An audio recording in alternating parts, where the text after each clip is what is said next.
Okay mga lods, nakikita nyo ba yan mga lods? Karosi Vlog, ayan, nakikita nyo ba yung malaking tebe na yan? Oh my goodness, nakala ko kung ano yan, akala ko kung anong mayroon, yung pala yung malaking tebe na nakaano. Yan oh, nakikita nyo ba yan? Ang building na yan ay napakalaki, tuloy-tuloy ang biyahe natin sa area na to. Nandito tayo sa loob ng Chida, o hindi tayo doon sa mga barangay-barangay sa araw na ito. Dito lang tayo. Maraming salamat po Panginoon at nagiging okay ang lahat. Patuloy po kaming naglalakbay papunta sa aming client at protektahan mo po kami sa mga oras na ito at ang aming pamilya, lalong-lalo na rin sa aking mga anak at sa mga taong nanonood nito. Protektahan mo kaming lahat po Panginoon. Salamat po. Ayan na, tuloy-tuloy na si Karosi Vlog. Tuloy na tayo sa ating biyahe. Talaga naman eh. Ayan, nakikita natin ang KFC.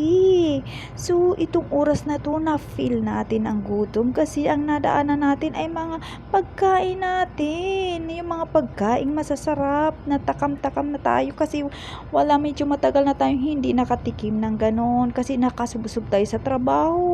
Sandwich na ang kinakain natin, yung sandwich na ating gawa. Hindi na tayo nakabili ng mga pagkain sa labas, wala na talagang oras, kaya ganon.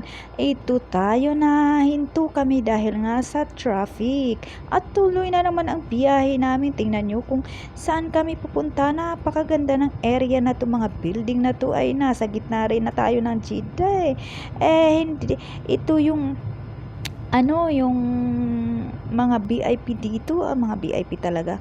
Lagi naman tayong may mga client na VIP, hindi naman may iwasan yung kasi lagi-lagi tayong may VIP na client. Hi, nire-request naman tayo minsan.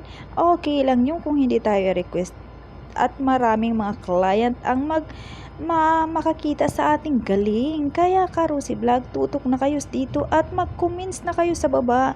Kung ayaw nyo naman sa vlog ko, pwede naman kayong huwag mag-comments. At salamat sa inyong lahat. Salamat sa Panginoon. Ayan, malapit na kami dito sa area na to sa aming client na gusto naming kausapin.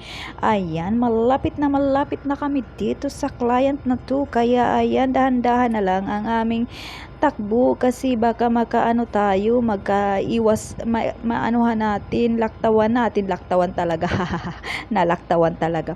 Ay, ganon talaga, ganon. Alam nyo ba, yung mga bahay dito is pang VIP talaga, mga malalaking bahay ang nandito.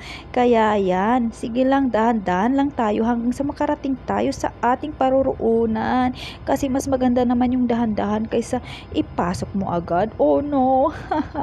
Oh no talaga. Ayan, na si Rosie Vlog, tuloy pa rin tayo hanggat sa makarating tayo sa ating pupuntahan kasi ayan tayo. Ayan, nung nakarating na tayo, natapos na, sumakay na naman si Rosie Vlog pauwi ng bahay. Medyo anong oras na kaya ito? Medyo 2:00 na ito pauwi ng bahay. Maraming salamat.